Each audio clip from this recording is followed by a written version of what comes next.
Non equivalent, non equivalent. Non के बारे में आपको जानकारी होगा, नॉन के बारे में आपको जानकारी होगा कि आपने जो भी विजुअल नाउन अनविजुअल नाउन पढ़े हैं, common noun, collective noun, material noun, proper noun जो भी पढ़े हैं, सबका काम क्या है? सब्जेक्ट और ऑब्जेक्ट। तो इसमें आपने नाउन जो पढ़ा है, जैसे पेन आ गया, राम आ गया, सीता आ गया, सब क्या है? सब्जेक्ट और ऑब्जेक्ट, या etc। सब काम क्या करेगा? सब्जेक्ट और ऑब्जेक्ट का।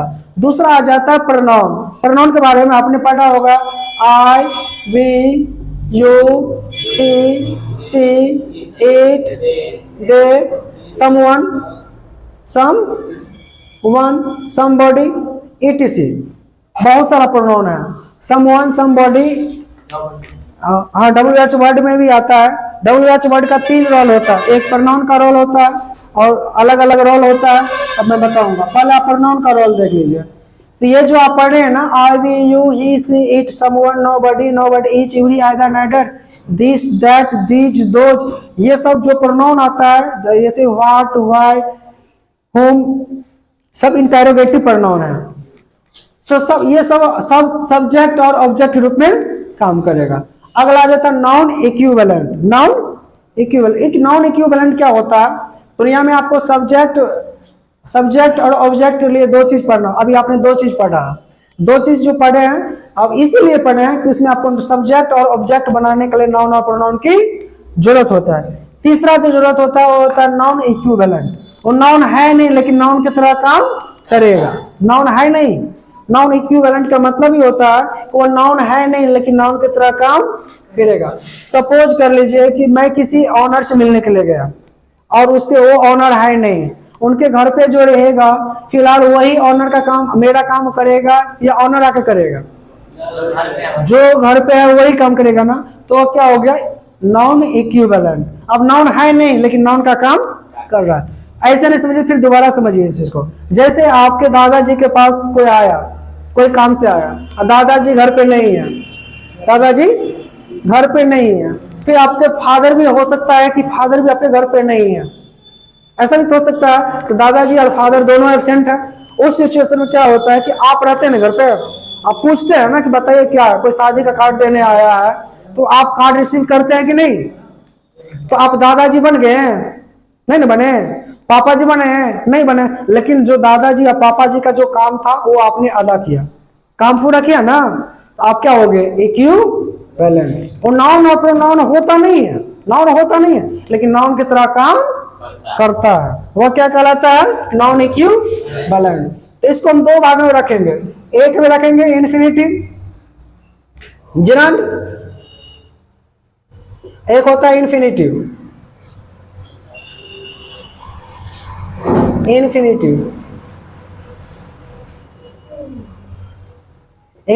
और जिरंड। देखिए इन्फिनिटिव और जिरंड के बारे में हम लोग चर्चा किए हुए थे। इन्फिनिटिव और जिरंड के बारे में हम लोग चर्चा किए हुए थे। इन्फिनिटिव क्या होता है और जिरंड क्या होता है अभी मैं बता रहा हूँ। कि आपने V1 कभी देखा है? V1, V2, V3, V4 और V5। हाँ, वही V4 जो होता है, V4 जिसको ING फॉर्म कहते हैं, वही क्या बनता है? 1 सेकंड में उसको दोबारा लिख रहा हो यहाँ। क्या नॉन इक्विवेलेंट का लिख लो? Non equivalent. नॉन इक्विवेलेंट का मतलब होता है कि नाउन है नहीं लेकिन नाउन के समान काम करेगा, नाउन के जैसा काम करेगा। वह क्या कहलाता है? Non equivalent. आपको समझ में आ गया? और एग्जाम्पल की कमी नहीं है। आप किसी कंपनी के पास गए हैं, कंपनी के किसी गार्ड के पास गए, उसका मालिक नहीं है, फिलहाल गार्ड जो रहता है तो वही ना मालिक का काम करता है। मालिक तो बना नहीं बना ना, तो वही होता है। आगे हम लोग चलेंगे। एक में आ जाता है इन्फिनिटिव, एक में आता है जिरंड, एक में आता है इन्फिनिटिव।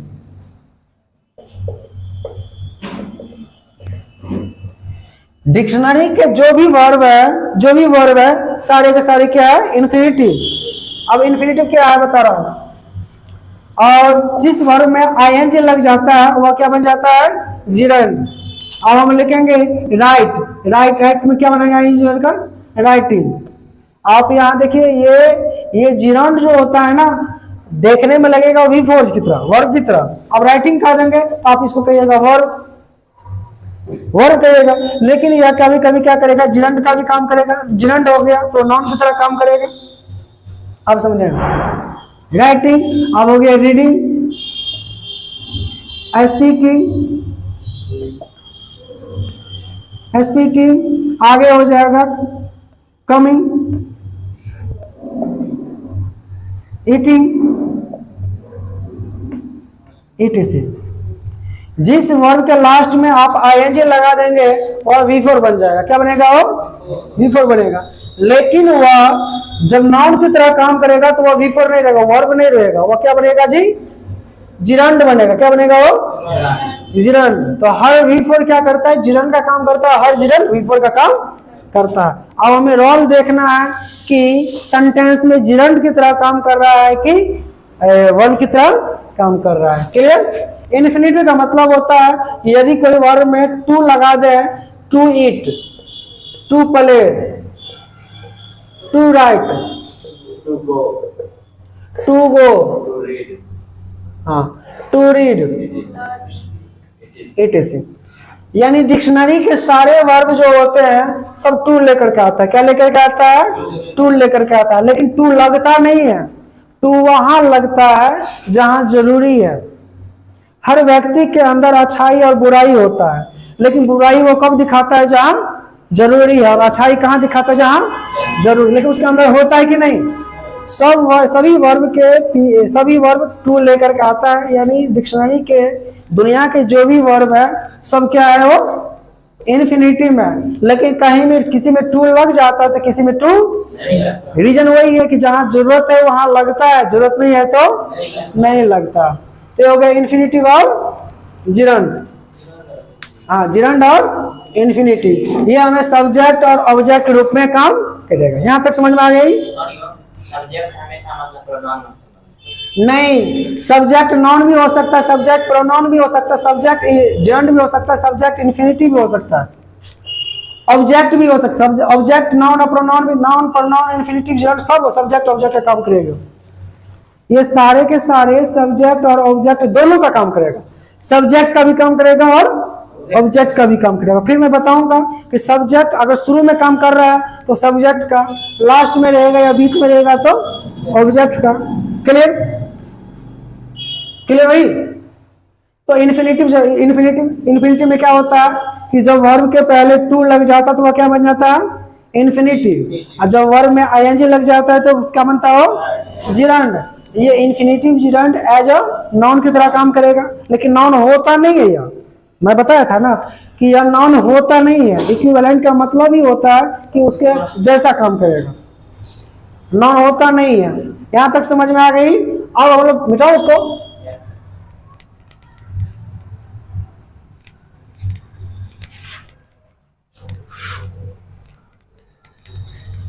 अब देखिए, अब हम बताएंगे सब्जेक्ट और वर्ब में आपने देख लिया अच्छी तरह।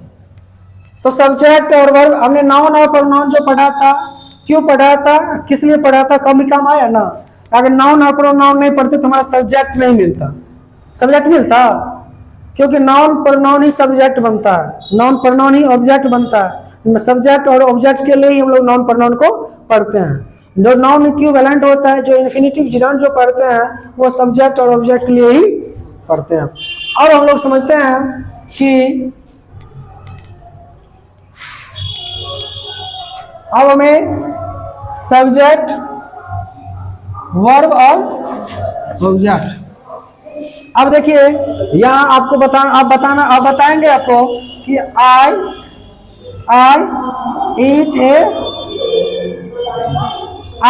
A mango. अब बताइए आई क्या है? सब्जेक्ट। आपने कैसे मान लिया सब्जेक्ट? वहां मैंने बता दिया था ना कि नाउन और प्रोनाउन ही क्या कहलाता है? सब्जेक्ट और ऑब्जेक्ट। तो आई क्या है? सब्जेक्ट। ईट क्या है? वर्ब। ए मैंगो क्या है? नाउन है। ये प्रोनाउन है। तो नाउन और प्रोनाउन सब्जेक्ट और ऑब्जेक्ट लिए पढ़ते हैं। अब हम लोग मेनली फोकस करेंगे सब्जेक्ट क्या होता है। अब हम लोग का मेनली फोकस रहेगा कि सब्जेक्ट क्या होता है। सब्जेक्ट का मतलब होता है कर्ता। एक सब्जेक्ट का मतलब विषय होता है और एक सब्जेक्ट का मतलब पर्जा भी होता है। हमें वो सब्जेक्ट कर्ता वाली सब्जेक्ट पढ़ना है, ठीक है। अब समझिए कर्ता, आपने पढ़ा होगा कि काम करने वाले को कर्ता कहते हैं, काम करने वाले को कर्ता कहते हैं जी। वो तो सही है, नाम काम करने वाले को कर्ता करते हैं, लेकिन ये जरूरी नहीं है कि वह काम ही करे, काम नहीं भी कर सकता है, काम नहीं भी कर सकता है। तो सब्जेक्ट जो रहेगा, अब मैं अभी यहां सब्जेक्ट को बता रहा हूं। सब्जेक्ट का मतलब होता है, इसको हम तोड़ दे, सब प्लस जेक्ट, सब प्लस जेक्ट, सब प्लस जेक्ट हम तोड़ देंगे तो क्या कहलाएगा जी? सब्जेक्ट। क्या कहलाएगा यह? सब्जेक्ट।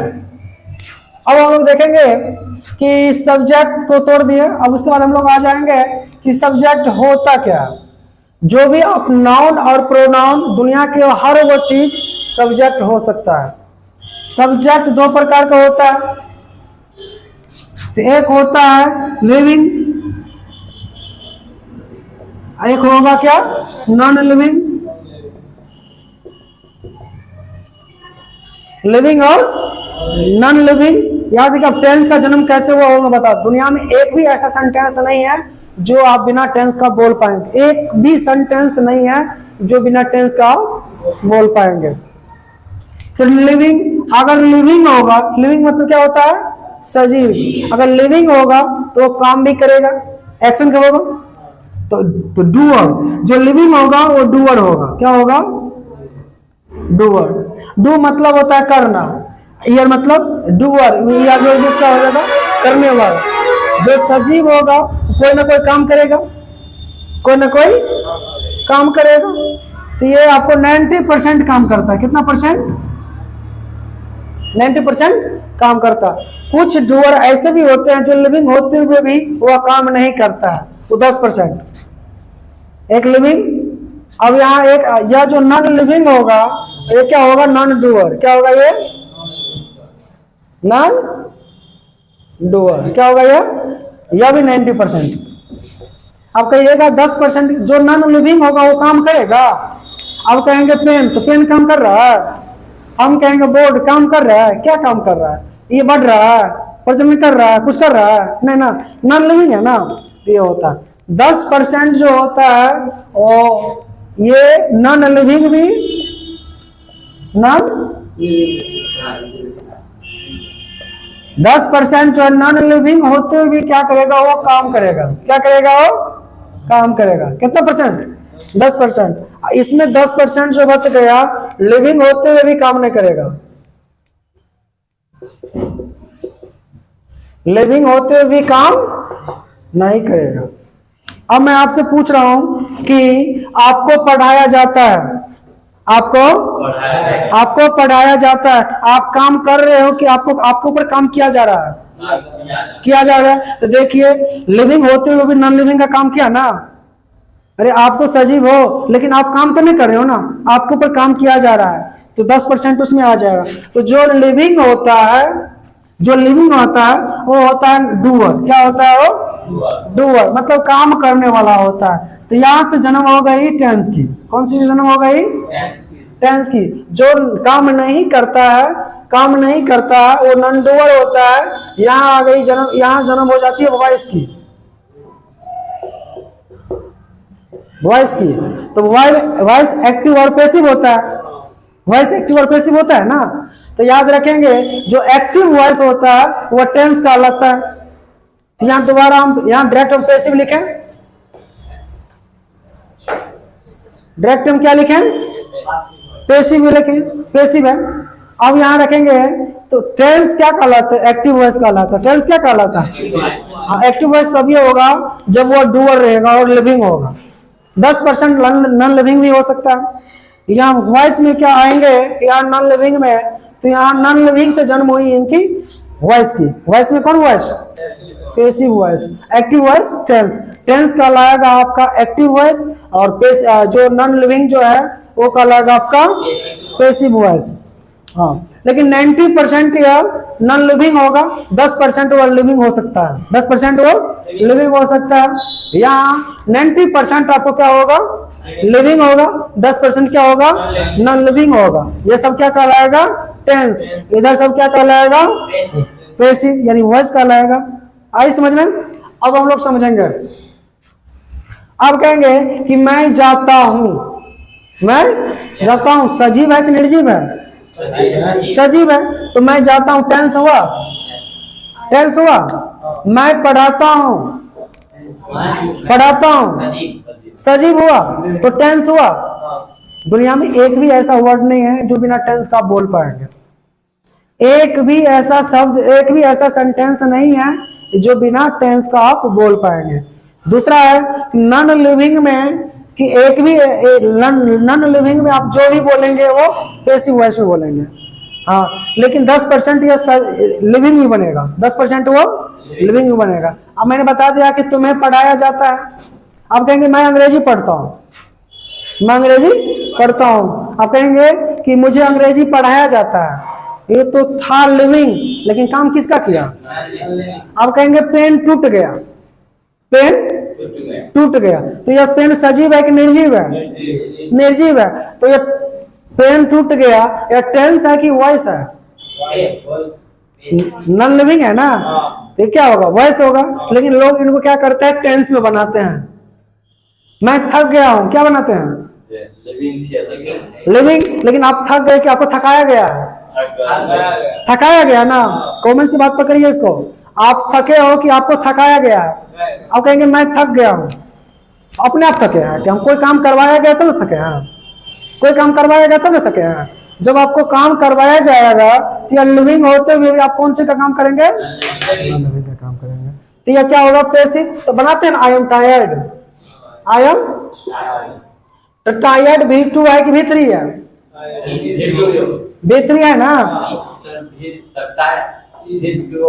V2 भी है, V3 भी। अब मैं यहाँ क्लियर कर देता हूँ कि याद रखेंगे, याद रखेंगे कि पैसिव वॉइस में आप कभी भी V3 जो आएगा वो आपको एक्सुलरीज वर्ब लेकर के आएगा।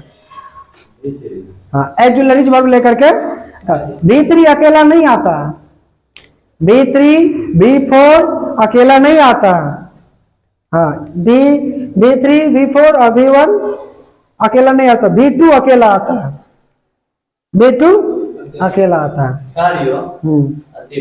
तो अकेला आहे सिंपल टेंस म्हणजे English I go, I read, तो लेकिन वो एक्चुअली वर्ब के साथ ही आता है। बताऊंगा मैं, उस चीज को बताता हूं अभी। तो टेंस की जन्म कहां से हुआ जी, लिविंग से। कहां से जन्म हुआ, लिविंग से। इसका नॉन लिविंग से क्या जन्म, किसकी जन्म हुई जी, पैसिव वॉइस की। तो अब हम लोग क्या स्टार्ट करने वाले हैं, टेंस। आप बोलेंगे ना कि यह कलम है जी, यह भी एक टेंस है। अब मैंने बताया था कि अभी सर आपको क्वेश्चन दिमाग में आया होगा कि सर अभी आपने बोला कि जो भी नॉन लिविंग चीज होती है वह वॉइस कहलाता है, अभी आप बोले कि टेंस है।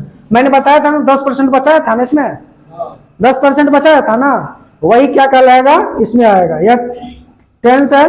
ठीक है, अब हम लोग इसको मिटाओ, इसको कॉपी कर लिया ना। तो ये अभी जो हमने सब्जेक्ट वर्ब ऑब्जेक्ट के बारे में जान लिया। अब टेंस का जन्म कहां से हुआ, सब्जेक्ट से हुआ। टेंस का जन्म पता है ना, सब्जेक्ट और ऑब्जेक्ट।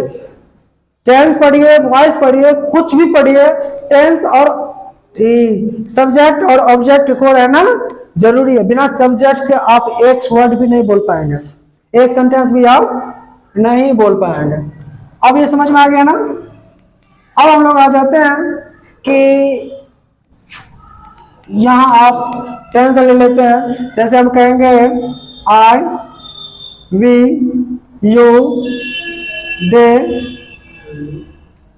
दीज, दोज, इस सब के साथ अभी आप क्या करेंगे, V1 लगाइए। क्या लगाइए, V1।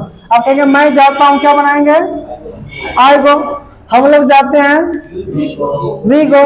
तुम जाते हो, यू गो। दे जाते हैं, दे गो। वे लड़कियां जाती हैं, दीज गर्ल्स गो। वे लड़के जाते हैं, दोज बॉयज गो। आया समझ में?